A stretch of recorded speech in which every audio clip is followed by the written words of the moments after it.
कि हमें best output वहाँ मिल सके प्लीज। पहले तो गुड इवनिंग सबको। हाँ, तो अभी आप एंथुज में हो और आप बहुत ज़्यादा एंथुजियास्टिक भी हो, तो बस अब ये मतलब बहुत इम्पोर्टेंट ईयर है आप लोगों के लिए। तो सबसे पहले तो यही कहना चाहूँगी, मतलब सुबह से यही कह रही हूँ कि आपको पहले तो खुद को खुश रखना है, खुद में आप अच्छा फील करो, खुद से सेटिस्फाई हुआ करो, मतलब अपने आजू बाजू थोड़ी पॉजिटिव एनर्जी रखा करो। तो मतलब ये सब भी काफ़ी इम्पोर्टेंस रखता है कि अगर आप खुद से सेटिस्फाइड हो, खुद से खुश हो, तो और ज़्यादा अच्छी बेटर परफॉर्मेंस आ सकती है। तो कम से कम कोशिश करें, आजू बाजू कम मतलब नेगेटिव पीपल के साथ घूमो, खुश रहा करो। तो सबसे ज़्यादा वो कहना चाहूँगी। दूसरा एक ये चीज़ है कि अभी धीरे धीरे आपकी मतलब आपको मतलब एक्सपेक्टेशन अपने से आप बहुत ज़्यादा अगर रखने लग गए हो, और मान लो कि ऐसे टेस्ट में आपकी परफॉर्मेंस ख़राब होती है या अगर रैंक नहीं आ रही है, तो मतलब मेन तो चीज़ यही है कि प्लीज़ आप उससे मतलब नाराज़ ना हो कि अगर मतलब कि अगर रैंक नहीं आ रही है, आप अभी परफॉर्म नहीं कर पा रहे हो। ऐसा कुछ नहीं कि अगर आप यहाँ टॉप 10 में आ रहे हो, टॉप 20 में आ रहे हो, तो ही आप नेशनल लेवल पे कॉम्पीट कर सकते हो। तो ऐसा बिल्कुल भी नहीं है। यहाँ आपकी टेस्ट हो रही है, आप अगर मान लो आपको ऐसा लग रहा है कि कभी आपकी रैंक बिगड़ रही है या ऐसा कुछ हो रहा है, तो प्लीज़ आप उसको एक ऐसा करो कि वो आपको एक मोटिवेट कर रहा है कि अभी आपको अगले टाइम और बेटर वर्क करना है और ज़्यादा अच्छा रिजल्ट लाना है और नेक्स्ट टेस्ट में आपको खुद को साबित करना है। प्लीज़ तो जब भी अगर कुछ सेटबैक्स आते हो तो उसको पॉजिटिवली ले एंड और उस पर वर्क करके नेक्स्ट टाइम और बेटर परफॉर्मेंस देने की कोशिश करें। यहाँ का जो रिज़ल्ट है ये कोई फाइनल रिज़ल्ट नहीं है।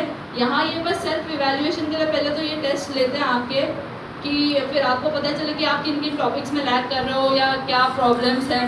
तो उससे आप खुद पे और वर्कआउट करके अपने को तो क्या है, अपने को कंटिन्यूस एफर्ट्स करती रहनी है जब तक अपना फाइनल पेपर नहीं होता है ना, अपने को उसमें वो पेपर फोड़ना है। तो प्लीज़ आप तब तक मतलब एफर्ट्स करते रहें। और एक और चीज़ कहना चाहूँगी कि आपको यहाँ पे कोई टेस्ट ऑफ टॉप तो सक्सेस जो है वो फाइनल नहीं है, और अगर फेलियर मिलता है तो वो फेटल भी नहीं है। तो जो चीज़ मैटर करती है वो ये है कि आप कितना स्ट्रेंथ से कंटिन्यू कर रहे हो, और मतलब आपको मूव ऑन करते जाना है। यही चीज़ें जो मैटर करती है। तो प्लीज़ निराश ना होए, अपने एफर्ट्स कंटिन्यू करते रहें। मुझे मेरा आपसे ये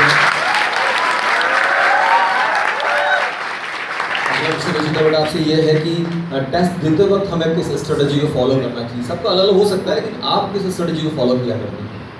मतलब मेरी तो स्टार्टिंग से 11 से ये स्ट्रेटजी थी। मैं पहले बायो केमिस्ट्री फिजिक्स करती थी, तो जनरली तो ठीक है, आप एक ही प्रैक्टिस फॉलो मतलब जो आप कर रहे हो उसी के साथ कंटिन्यू रख सकते हो।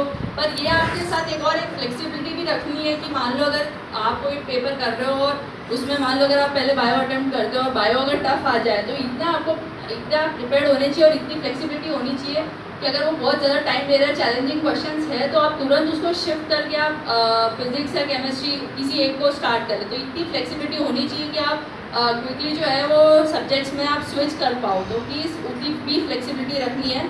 एंड एक और चीज़ ये है कि आप ट्राई करो, ठीक है, यहाँ एलन के पेपर का आपको लग रहा है कि आप टाइम में ख़त्म कर पा रहे हो, तो भी मतलब इतनी स्पीड थोड़ी और इम्प्रूव करने की कोशिश करो कि मतलब आपका काफ़ी टाइम बच जाए, ताकि आप एक और बार उसको अच्छे से पूरे पेपर को क्रॉस चेक कर लो। क्योंकि इससे काफ़ी बार होता है कि मान लो चलो कैलकुलेशन एरर तो अलग बात है कि आपने ऑप्शन पढ़ भी लिया और आपको जो टिक मारना था आपने वो ना मार के पता नहीं आपका हाथ कहीं और चल गया और आप OMR में जल्दी से वो भराते हो। तो जो ऐसी मिस्टेक्स है उसको प्लीज़ अवॉइड करने के लिए एक और बार थोड़ा अगर आप रिव्यू कर पाए, और मतलब जब आप सॉल्व करते हो एक बार प्लीज़ तभी बहुत ध्यान से करो, लेकिन इतना मतलब इतनी स्पीड एंड एक्यूरेसी रखो कि आप एक और बार पेपर को थोड़ा विजिट कर पाओ। तो उससे काफ़ी जो मिस्टेक्स है वो कम हो जाएंगी। बट अगला क्वेश्चन आपसे ये है कि आप डेली शेड्यूल क्या रहता था आपका, मतलब कि कितने घंटे में पढ़ना चाहिए दिन भर में, और शेड्यूलिंग क्या होनी चाहिए स्पेसिफिकली बायो फिजिक्स केमिस्ट्री में कितना टाइम डिस्ट्रीब्यूशन हमें देना चाहिए जिससे कि हम प्रॉपर्ली सारी कवरिंग कर सकें? देखो, मतलब मेरी तो मॉर्निंग क्लास होती थी, तो फिर मैं वापस मतलब क्लास से आओ तो फिर लंच करके 2 बज जाते थे। देन कुछ हाफ एन आवर में ब्रेक ले लेती थी, थोड़ा मतलब रेस्ट कर लेती थी, एंड देन जस्ट मतलब फिर मैं पढ़ाई स्टार्ट कर देती थी। मतलब जो उस दिन हुआ पहले तो वो पढ़ती थी, जो होमवर्क मिला वो करती थी। देन मतलब मेरी हैबिट थी कि मतलब जो आज हुआ करंट में पढ़ रही हूँ, तो मैं उसी चैप्टर का मतलब उसी बुक में मेरे जो पुराने भी लेसन्स हैं उनको वहाँ से स्टार्ट कर दी थी। तो मतलब पुराना रिवीजन भी होता था। देन उसके बाद जैसे शाम का ब्रेक टाइम होता था, मतलब वो टी एंड स्नैक्स टाइम, तो वहाँ नीचे जाकर आने के बाद फिर मैं क्वेश्चन प्रैक्टिस स्टार्ट करती थी। मतलब पेपर सॉल्व करती थी और मतलब जो भी एक्स्ट्रा प्रैक्टिस है वो करती थी। फिर उसके बाद जैसे फिर 7:30 हो जाता था, तब डिनर टाइम, फिर मान लो और 1 घंटा वॉकिंग मिला के उसके बाद 8:30 को ऊपर आओ, वापस फिर पढ़ाई से कंटिन्यू करो। तो मतलब मैं वही कहना चाह रही हूँ कि आप आए हो कोटा तो आपका मेन एम यही है कि आपको मतलब यहाँ पे आके आपको पढ़ना ही है। तो जो भी आपके डेली वर्ड्स है वो सब आप कर लो अच्छे से, उतना टाइम उसको दे दो। उसके बाद जो भी टाइम बचता है प्लीज़ उसको इफेक्टिवली यूज़ करो पढ़ाई में। ऐसा नहीं कि बस बुक लेके बैठे लेकिन ध्यान कहीं और है। प्लीज़ कंसंट्रेट होके एंजॉय करते हुए पढ़ना है। ऐसा नहीं है कि टास्क मिला है तो इसलिए हम पढ़ रहे हैं। प्लीज़ उसको एंजॉय करो और मतलब वो नॉलेज को मतलब ऐसे तो जो हमको कुछ नई चीज़ सीखने मिल रही है उसको मतलब एजुकेशन ना लेके अगर आप नॉलेज लो तो ज़्यादा बेटर होगा। एंड प्लीज़ मतलब तो बस वही है। एक बात और लास्ट में क्वेश्चन मैं आपसे पूछ रहा हूँ। बोर्ड एग्जाम्स की हमें प्रिपरेशन, क्योंकि सामने एंथ्यूज के स्टूडेंट्स खड़े सारे हैं, तो बोर्ड प्रिपरेशन को हमें किस तरह से एफर्ट्स करने चाहिए? देखो अभी से आपको बोर्ड्स के लिए कोई टेंशन लेने की ज़रूरत नहीं है। जो भी आपको एलन में पढ़ा रहे हैं, जो भी मतलब आपको वो डेरिवेशन भी वो कराते जाएंगे। अगर कुछ इंपॉर्टेंट कुछ थियोरेटिकल पार्ट है तो वो आपको लिखा भी देंगे कि ये बोर्ड्स के लिए इंपॉर्टेंट है। तो एलन की तरफ से फिजिक्स, केमिस्ट्री, बायो में तो आपको बिल्कुल टेंशन करने की ज़रूरत नहीं है। जहाँ तक पी और इंग्लिश की बात है तो आप अभी से कुछ मत करो।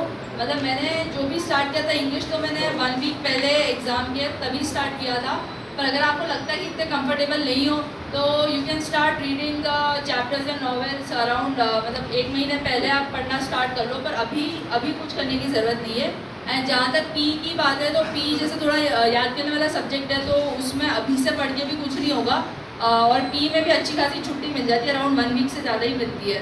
तो उसमें आराम से पी आपका हो जाएगा। और चाहे तो आप उसको भी 1 मंथ पहले से कवर करना स्टार्ट कर लो तो उससे मतलब आराम से पी और इंग्लिश भी निकल जाएगा। आपको कोई ज़्यादा टेंशन करने की ज़रूरत नहीं है। स्टूडेंट्स एक छोटी सी क्वेश्चन मेरी तरफ से, what is the meaning of PE?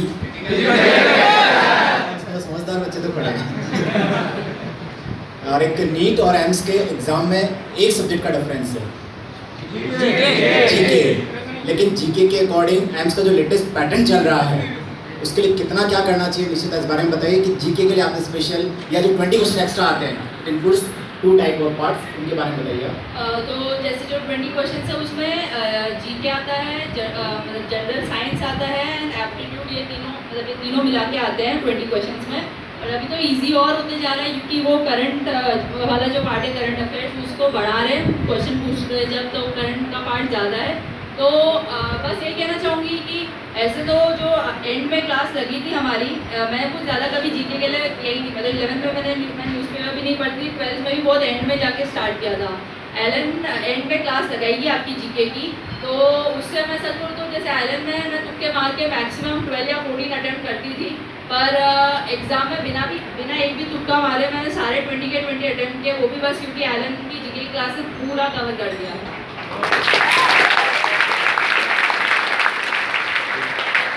जब तक जीके की क्लास नहीं लगती है तब तक जीके के जो क्वेश्चंस हैं, साइलेंट प्लीज, जो जीके के क्वेश्चंस हैं आवाज़ सुननी है।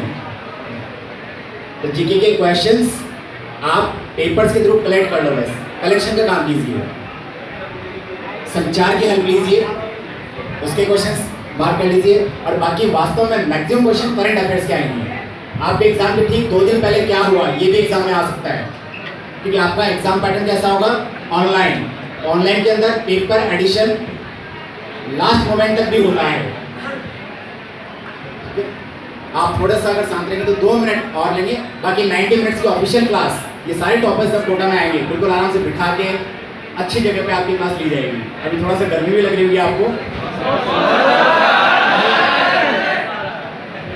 बला वास्तव में मेडिकल कॉलेज में जाने की तैयारी में है। वहाँ जो कैंपस है वो प्योर एसी कैंपस नहीं है।